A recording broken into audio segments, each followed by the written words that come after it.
Bettering your business takes working with the best.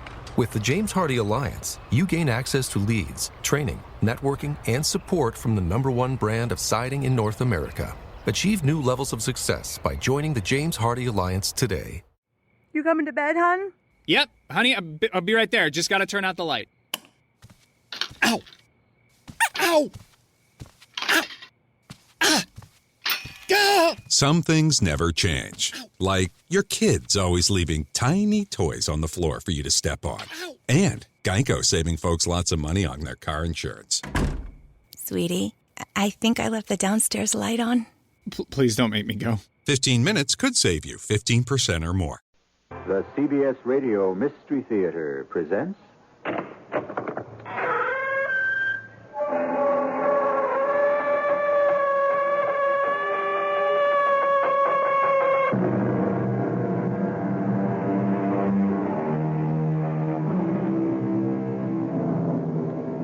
Come in. Welcome. I'm E.G. Marshall.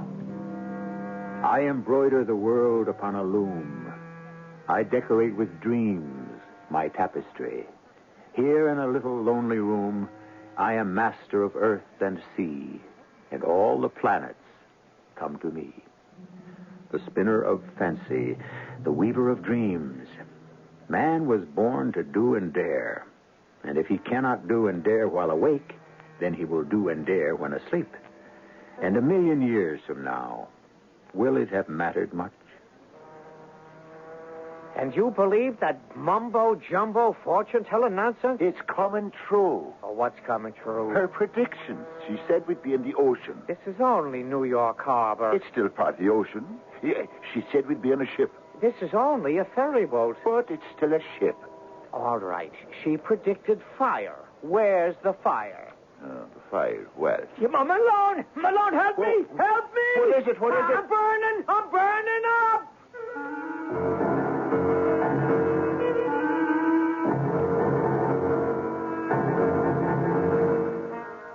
Our mystery drama, Tobin's Palm, was adapted from the O. Henry classic especially for the Mystery Theater by Sam Dan and stars Robert Dryden and Fred Gwynne. It is sponsored in part by True Value Hardware Stores and Buick Motor Division. I'll be back shortly with Act One.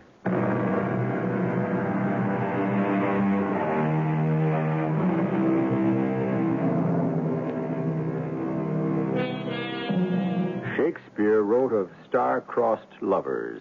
However, many of O. Henry's lovers only had their wires crossed.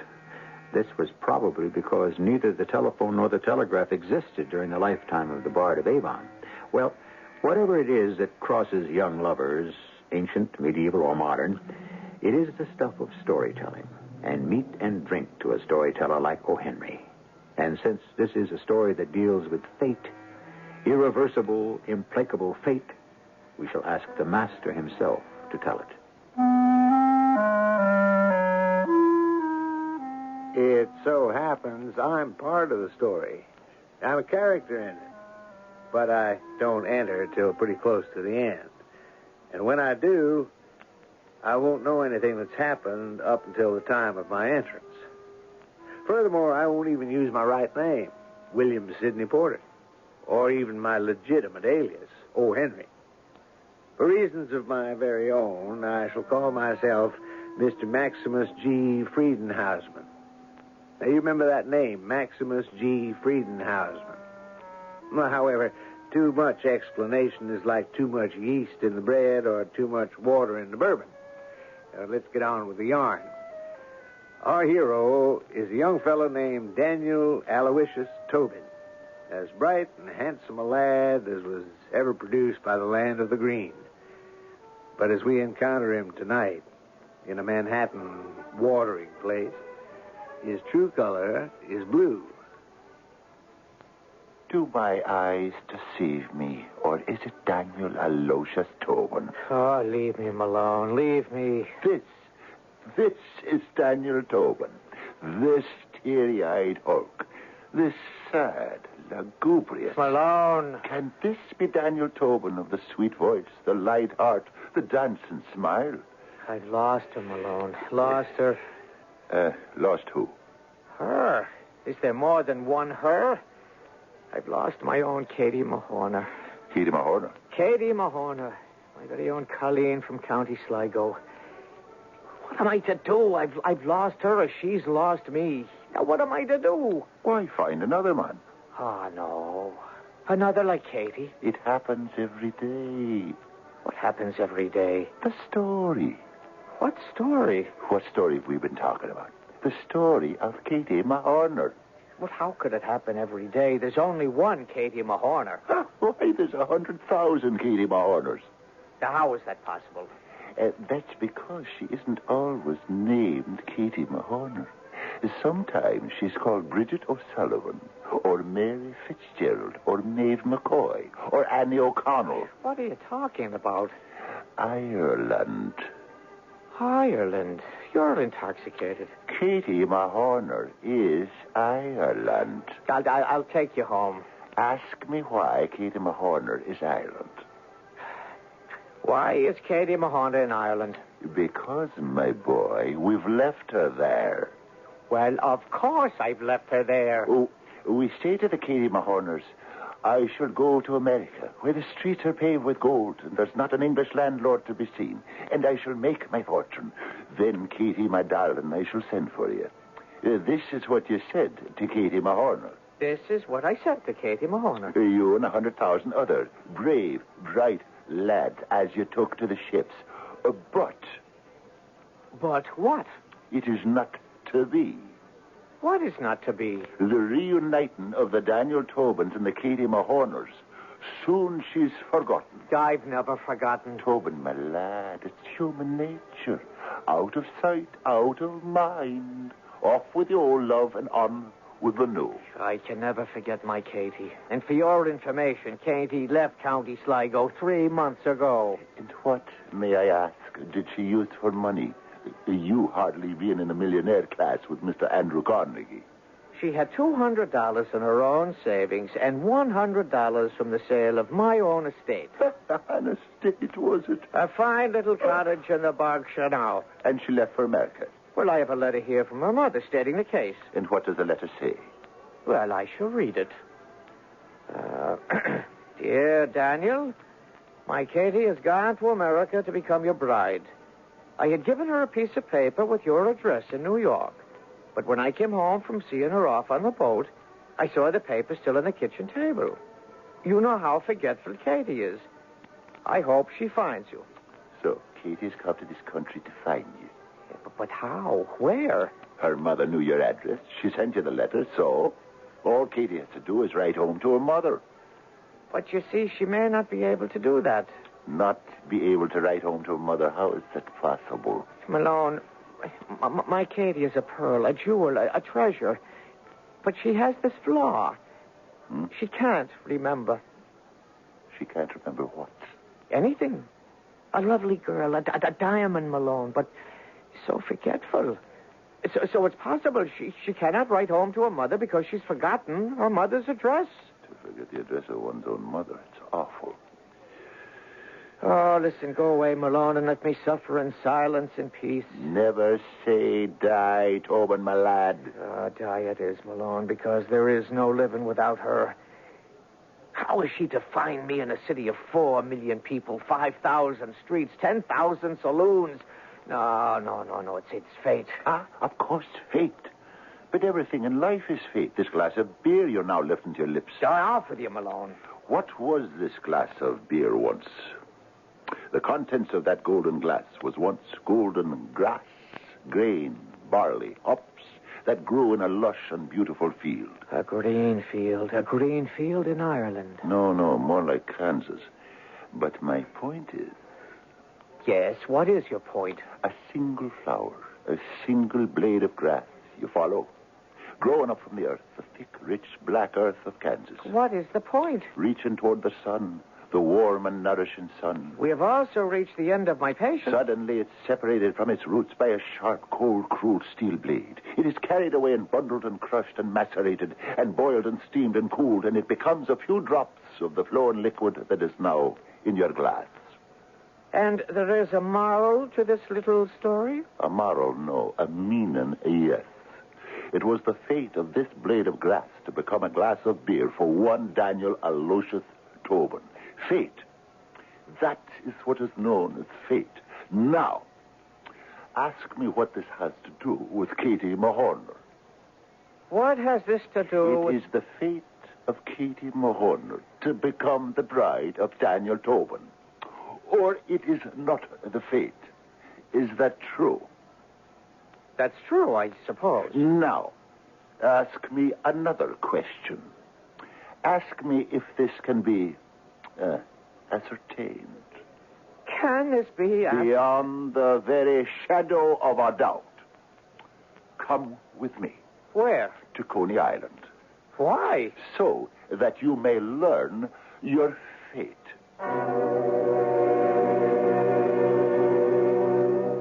Malone, what are we doing in this place? Fate. We shall beard the devil in her den. What does the sign say? Madame Zozo, the Egyptian palmist. What's a palmist? One that reads palms. Why would anyone want to read a palm? Because your fate is written there. What is this nonsense? If you look at the palm of your hand, you'll see lines. And? These lines determine your fate. Do you or do you not wish to know if ever you shall gaze on the beautiful face of Katie Mahorner? Come. Madame Zozo. Approach. I should like to introduce my friend here, Daniel Tobin. He wishes to know his fate. Short term or long time? Well... Short term, 10 cents. Long time is a quarter. Ask her if she has an intermediate rate. I'll treat Tobin. Here, Madame Zozo, 25 cents. Now, you give us the first class deluxe blue plate special. Your hand, please. Oh, this is simply fantastic. This is a hand to conjure with. Yeah, and it does pretty good swinging a pick, too. The lines. Oh, the lines. Here we have the line of Venus. It shows you're in love. But it is crossed with a line of alter fercaris. The which? Trouble. With your sweetheart. See, it's Katie Mahorner she refers to. I see trouble and sorrow and tribulation over one you cannot forget. I see the lines of designation point to... Point to what? The letters of the... 2 of the letters of her name. The name... The letters K and M. Daniel Aloysius Tobin, did you hear that? Well? Well, what? How much more do you want for a quarter?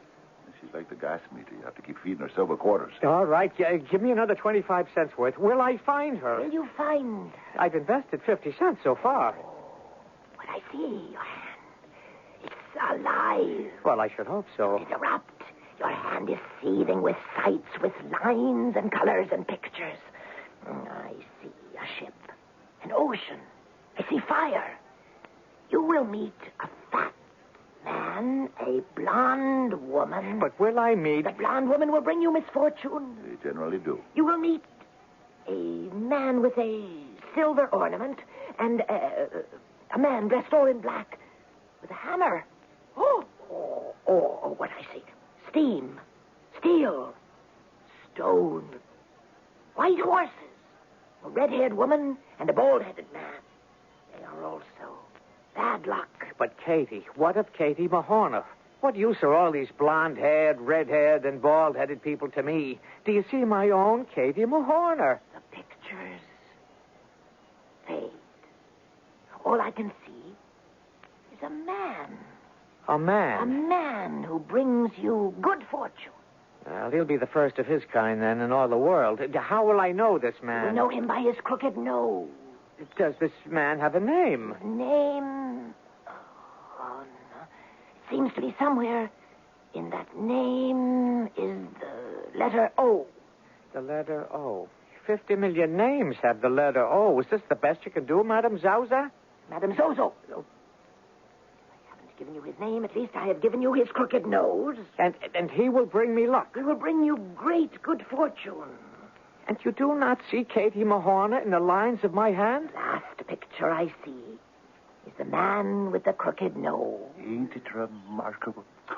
Oh, ocean, fire, a ship, a fat man, a blonde woman, a man with a silver ornament, a man dressed in black with a hammer, white horses, a steam, steel, stone, a red-haired woman, a bald-headed man, and a fellow with a crooked nose. And all for 50 cents. But where's my Katie Mahorner? Well, you can't have everything. Come, Malone. It's time we left this unfortunate city of Brooklyn and returned to civilization.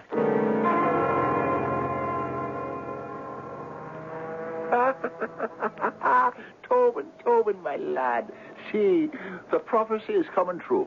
What's coming true, Malone? She said it. Madame Zozo predicted it. She said you would see the ocean. But this isn't the ocean. No? What is it then? It's the body of water that separates Coney Island from Manhattan. It's the ocean, the Atlantic Ocean, the self-same ocean that washes the shores of the County Sligo on the Emerald Isle. And this is a ship, just as she said. This isn't a ship. No. What is it then? A ferry boat. Any fool knows that. The ferry boat between Coney Island and the west side of Manhattan. Doesn't it have motors? Doesn't it have cabins? Doesn't it have this deck we're standing on? Doesn't it have a wheelhouse with a captain? Doesn't it have... Well, doesn't it have what? What are you staring at, Malone? Doesn't it have a fat man and a blonde woman? Where? Standing right there at the railing.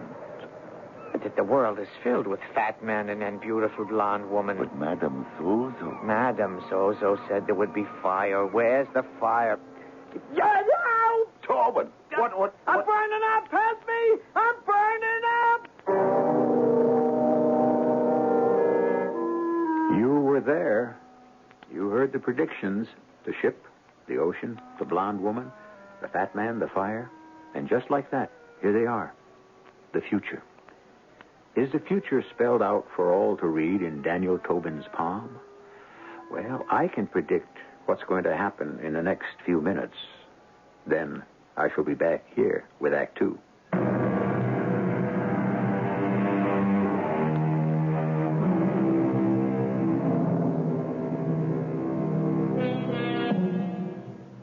Poor, forgetful Katie Mahorner, beloved of Daniel Aloysius Tobin. Katie sold Tobin's cottage back home in County Sligo to raise money for a steamship ticket to join Tobin in New York. But she has forgotten where he lives.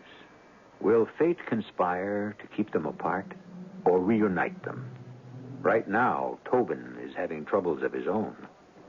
My ear, it's burning. Tobin, it was an accident. This fat man stuck his lighted cigar into my ear. That's a lie. A lie, is it? Look at my ear. It's half burned off. Why couldn't you look where you're going, you ruffian? Malone, this fat one is about to swim back to Manhattan. No, Tobin, it wasn't his fault. It's fate.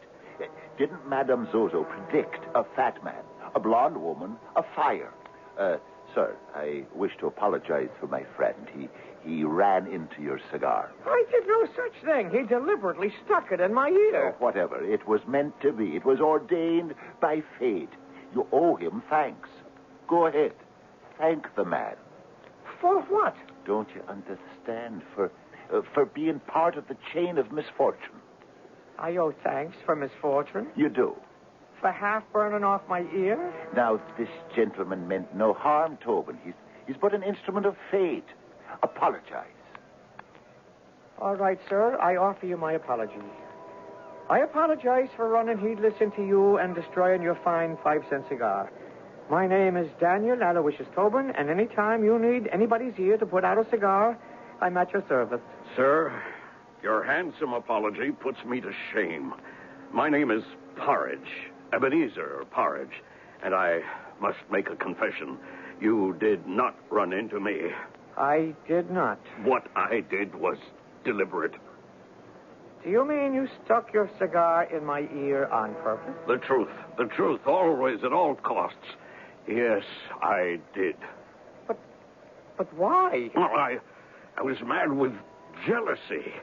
This young lady here, Miss Marcella Garlick, is my fiancée. and I thought you were flirting with her. Me? Flirt? I realize now I was hasty. I'm an engaged man. Katie Mahorner has my entire heart. When she's at my side, I feel as if I am a tiger.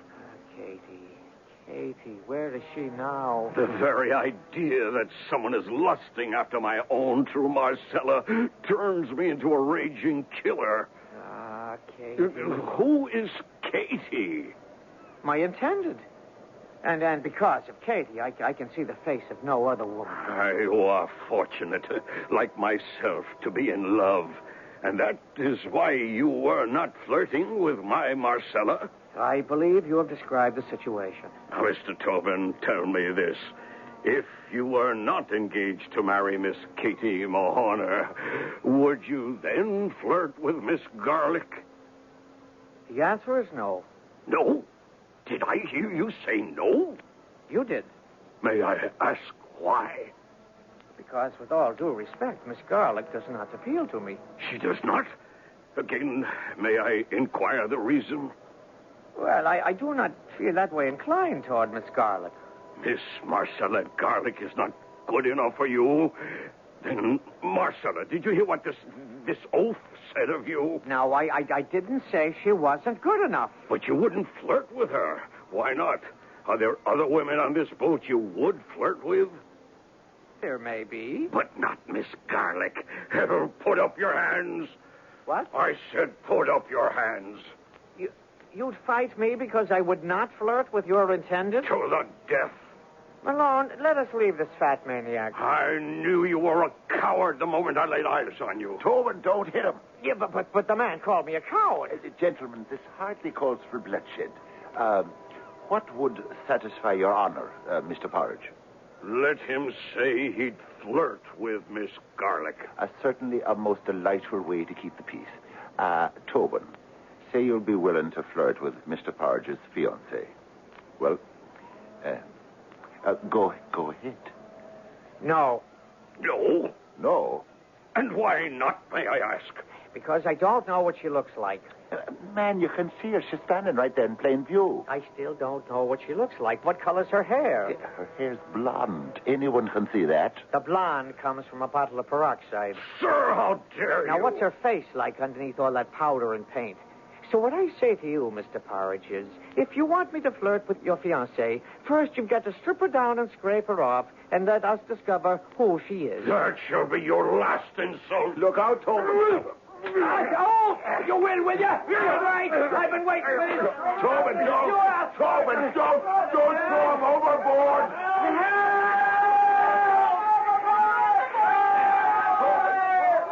Tobin, you maniac. You maniac, you. Where do you go? I'm going in there after him. You fool, you can't swim. Somebody else will save him. Come on. Where? Where do you think? Down in the saloon deck, the other side of the boat. Let's get lost in the crowd. You can get 30 days for assault, man. Yeah, but he assaulted me. You threw him in the water. Come on, don't ask questions. There's a policeman coming this way. All right, come on. I know where to hide. It's no use, Tobin. Down these stairs. I know the head stoker on this ferry. He'll hide me in the engine room. You there! Whoops. Stand still in the name of the law! Oh, you can't escape. Well, have you lost your senses? I'm to be arrested. Even so, you must stand right here. I'll do no such thing. You must. I won't let you escape. John Malone, my best friend, are you selling me out? Hold on. There's no time. That policeman's almost here. I can't let you. Let go of me, Malone. The policeman. Look at the policeman. Remember what Madame Zozo said. You will meet a man with a silver ornament. She meant a policeman. See, his silver badge. Malone, if I go to prison, I'll never forgive you. What have I got to do with it? It's written in your palm. You there! You're under arrest! Now, officer, I was standing peaceful at the rail with my friend. That's what they all say. Don't fight it, Tobe, my lad. See the badge. What a beautiful silver ornament. Oh, how wonderful fate is working for you tonight. How marvelous. Is that a fact?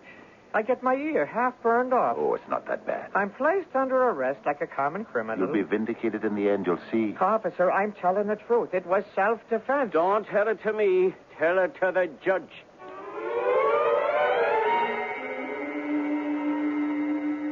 Sit here and wait till your case is called. Well, What will happen to me? You won't be hanged, at least. I don't think so. Whatever happens, Tobin, my lad, happens because of fate. Fate? Yes, fate makes all the decisions, and it's fate that leads you towards Katie Mahorner. Is that the truth now?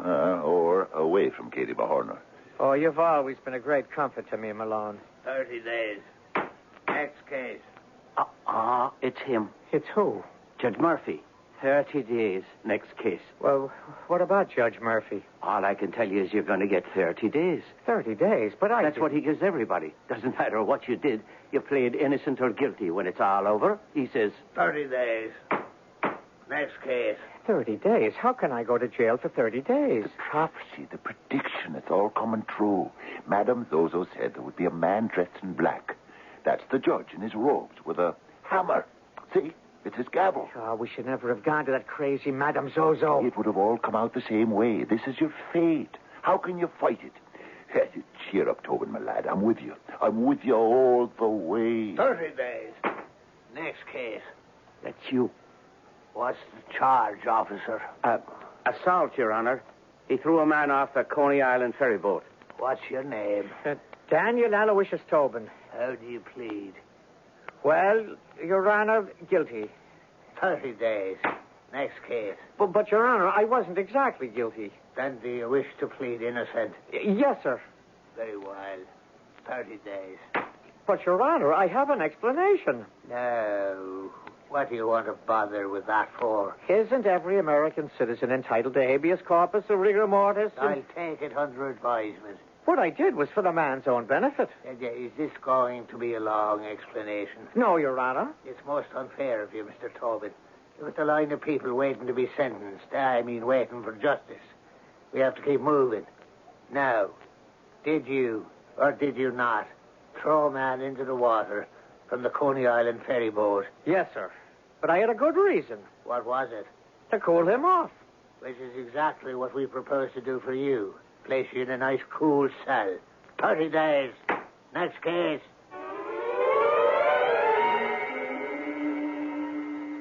Well, Tobin, my lad. Keep away from me. Keep away. Is that how you talk to your best pal after I come all the way uptown to visit? If it wasn't for you, I wouldn't be in here. Don't blame me. It's fate. Besides, you'll be out in 2 more weeks. 2 more weeks? I won't live that long. Now, 2 weeks. What's 2 weeks? 2 weeks in Hades, Malone. That's what I face. It can't be as bad as that.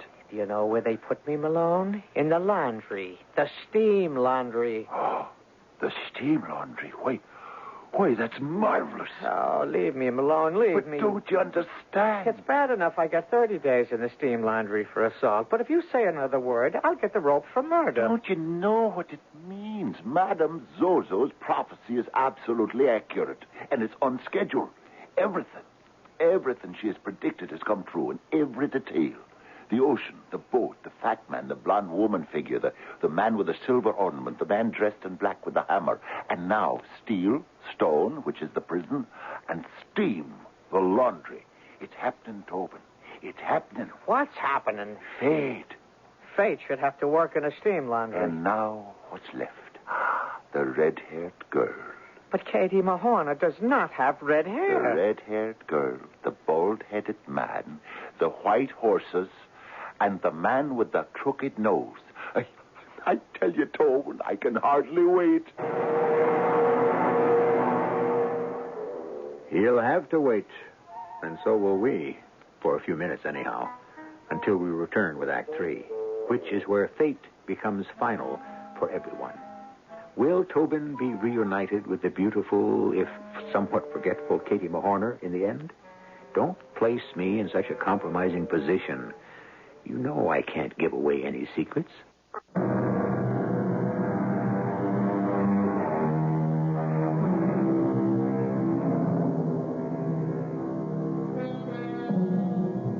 I could not love thee half as much, did I not love honor more. Yes, some of the most beautiful love poetry in the world has been written in prison. Daniel Aloysius Tobin, who is madly in love with Katie Mahorner, is also in prison. But he's not writing poetry. He's sweating away his sentence in the steam laundry. Well, as you know, all things come to an end, even Tobin's 30-day sentence. And on the day of blessed release, he is met at the gate by his faithful friend Malone. Tobin, my good lad. You keep a safe distance away from me, Malone, or I shall not be responsible for my actions. Is this the way you talk to your best friend? What a sad, pathetic creature I am to have the likes of you for a friend. Come, Tobin, I'll buy you a drink. No, I want nothing from you. You shall introduce me to no further mischief. Aye, you're holding me responsible. Well, if it hadn't been for you, I would never have had my ear half burned away. An exaggeration. I served 30 days in the workhouse. Is that an exaggeration, too? Tobin, it's fate. Your fate is written in the palm of your hand. And now we must look for the red-haired girl. Which red-haired girl? The one Madame Zozo said we would meet. Remember? The white horses, the red-haired girl, the bald-headed man. No, I don't want to meet anyone else. But these are all the people who will lead you to Katie Mahorner. No. If fate decrees that I'm to meet Katie Mahorner, then I shall meet her without white horses and red-haired girls and bald-headed men. And men with crooked noses, don't forget. No. Now let me be, Malone. I shall go my own way to my own small room, and there I shall sit and wait. But you cannot avoid the rest of those people. They are already in your palm. Well, they will have to do the best they can without me. And Katie Mahorner. What will be? But? No, I'm going home. My mind's made up.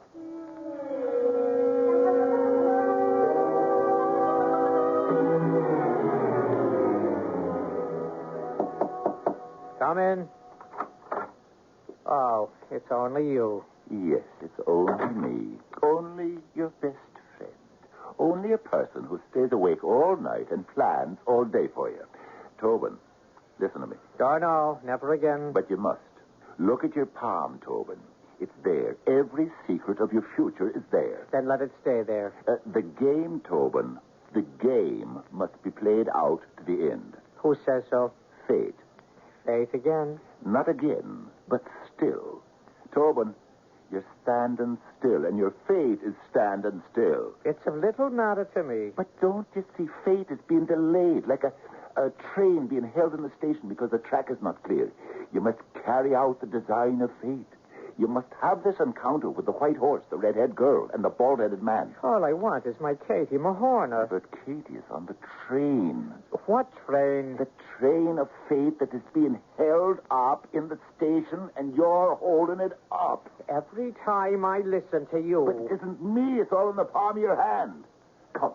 We can't keep Katie Mahorner waiting on that train. But we don't even know if she's on that train. Then, what have we got to lose? We? I'm with you, Tobin. I'm with you all the way. Oh, yes, the way you were with me for 30 days in the steam laundry. Tobin, she's waiting. Katie Mahorner is waiting.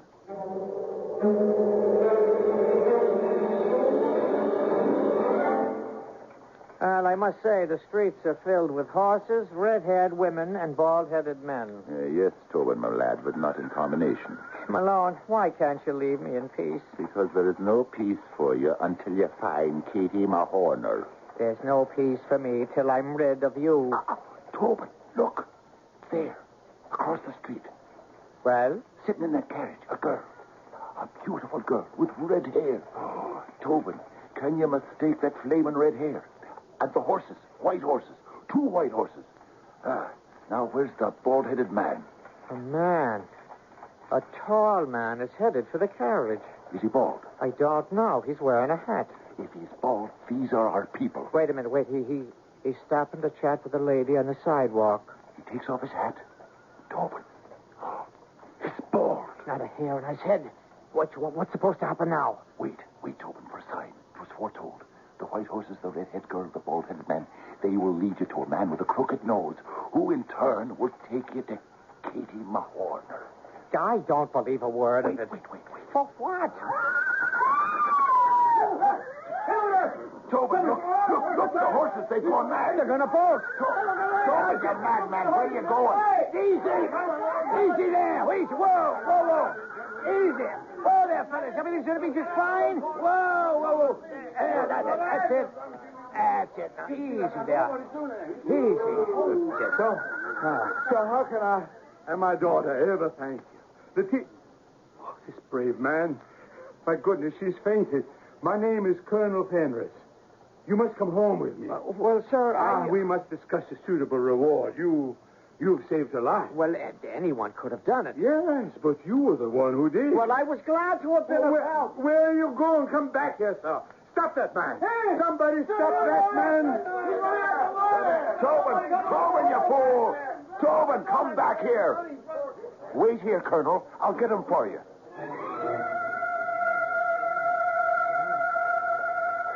Tobin. Well, I must say, what is the meaning of that? Fate. Fate, of course it was fate. Do you know who that was? Colonel Fenris, the millionaire. And you ran away from him. After you saved his daughter's life. I had to run away from him. You had to run away from a millionaire. A grateful millionaire. Why? Because then I would have lost Katie Mahoney forever. What does Katie Mahoney have to do with it? He wished to reward me, didn't he? And what would the reward have been? Letitia? Letitia? His daughter, Letitia. You mean she wouldn't have fallen in love with the strong, brave, handsome lad who saved her life? It does happen.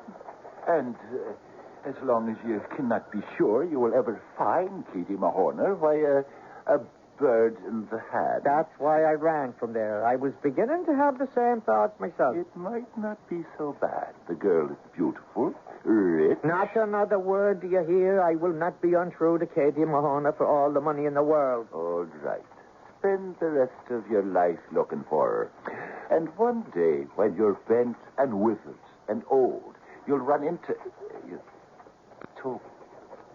Tobin. What is it now? That man standing on the corner. Well, what about him? A tall man, decently dressed. The nose on him, Tobin. The proboscis. It's crooked. Right, yes, that I admit. It makes two twists from bridge to end like the wiggle of a snake. He's the one Madame Zozo told about. Well, that he may well be, but I'll have no part of him. But Tobin, he's the end of the bad luck. There is no end to bad luck. I'll never find my Katie. Tobin, it must be played out to the end. Otherwise, you'll never know. All right. But this is the last of it. Well, good evening to you, sir. Good evening. Might I inquire as to your name? My name. It's Maximus G. Friedenhausman. Well, that's a good size. Do you spell it with an O anywhere down the length and breadth of it? No. Do you see him alone? He's not our man. Sir, you are in the presence of myself, John Malone, and my young friend, Daniel Tobin. I appreciate the honor. And now, since I cannot conceive that you would hold a spelling bee on a street corner at midnight, would you name some reasonable excuse for being at large? Well, she said we would meet you. Who? The Egyptian palmist. And now you found me. Well, my good luck is supposed to begin. And what is supposed to happen? Well, I will find her. Well, who is she? My fiancée from the old country. Have you misplaced her somewhere? The fact is, sir, she's misplaced herself.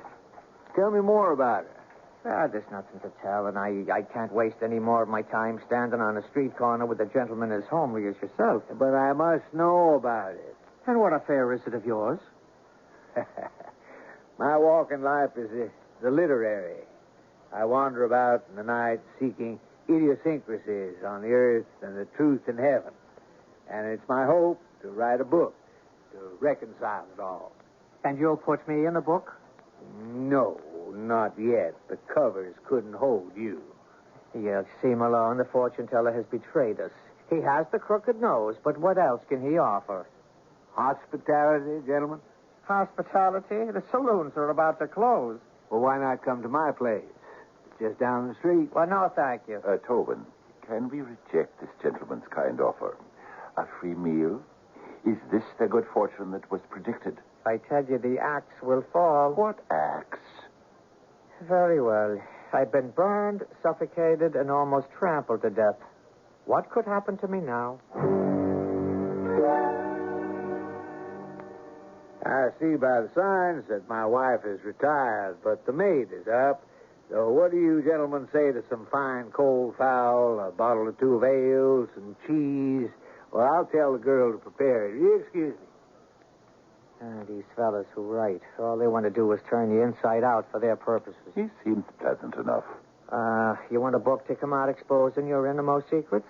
Not I. He won't get anything from me. And don't you say a word about Katie Mahoney, do you hear? I won't have her indecently exposed in some cheap book. But it may not be a cheap book. And besides, if she read it, she'd know you were looking for her. Hold on.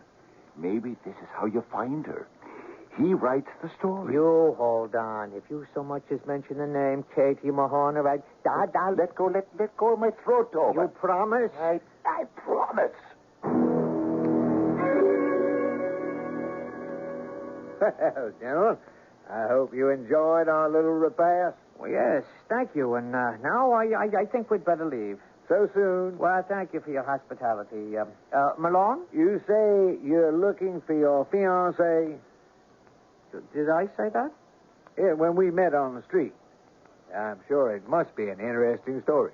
No, it's the kind of story you hear every day. Ah, those are the most interesting. Malone, we're leaving. Well, can't I offer you something else? A cup of coffee, maybe? You must forgive him, sir. He's been out of sorts ever since that fiancée of his has been misplaced. I would like to hear that story. Well, you won't. Are you coming, Malone? Are you sure you can't be persuaded to have a cup of coffee? No, we'd better leave him be. When he gets into this kind of mood, there's no doing anything with him. Very well. I'm sorry. Good fortune, she said. You'll meet a crooked-nosed man who'll bring you good fortune. Is this the good fortune? A cold chicken, a bottle of ale, a chunk of cheese? And a cup of coffee.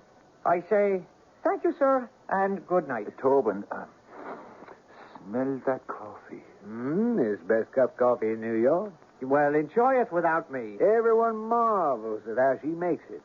After all, she's just a green girl just landed here 3 months ago. Oh, there you are, Katie Mahoney.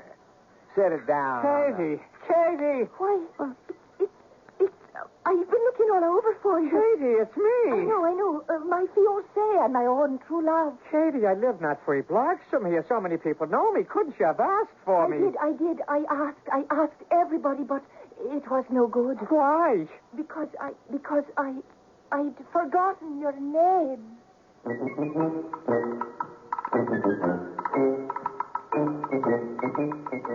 Now, what do you suppose that means? What does it matter? When O. Henry was writing, psychiatry had not yet been discovered. Well, yes, it had been. And the psyche, of course, has always existed. It's just that most people didn't pay very much attention to it. Well, you pay attention when I return with more of the psyche.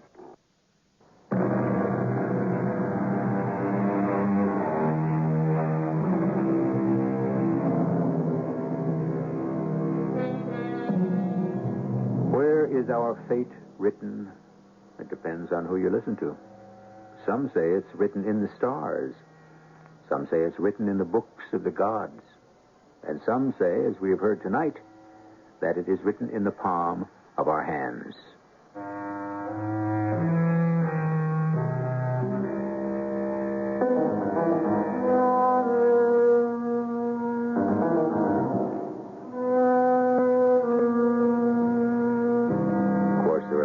Say it isn't written at all by anyone, anywhere. But one thing you know is definitely written, and that's the entertainment you may enjoy here.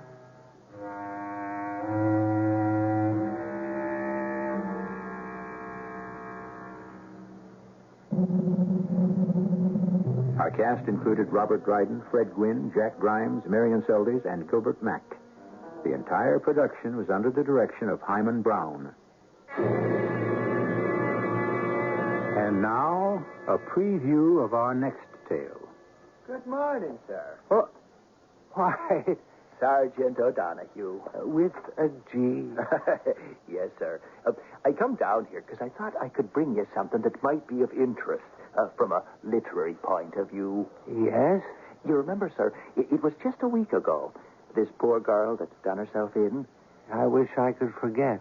Well, it's happened again. What's happened again, Sergeant? Another one.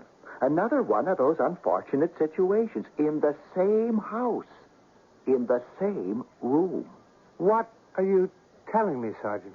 I suppose what I'm saying is that the room stayed vacant 6 days. Then, last night, the landlady rents it out to a young gentleman, and early this morning, he took the same way out. Radio Mystery Theater was sponsored in part by X-Lax. This is E.G. Marshall inviting you to return to our Mystery Theater for another adventure in the macabre. Until next time, pleasant dreams.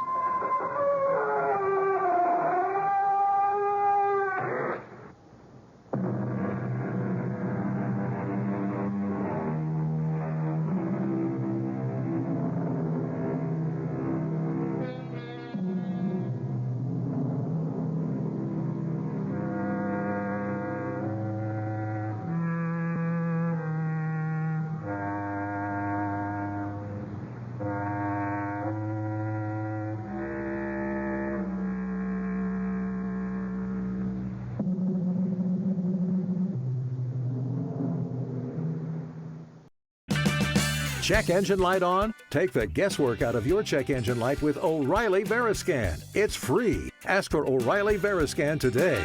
Oh, oh,